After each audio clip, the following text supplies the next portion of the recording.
唔知阿努廷總理上任之後，會唔會因為識得講粵語而俾泰國民眾杯葛呢？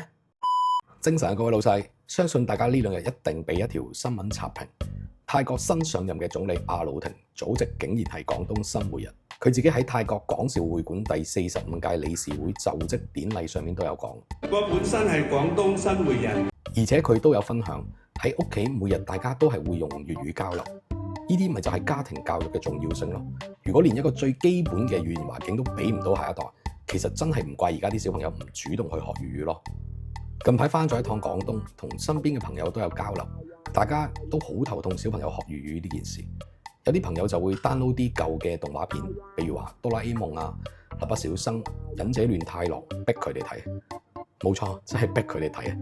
快讀初中嗰啲小朋友咧，已經對動畫片唔感興趣啦。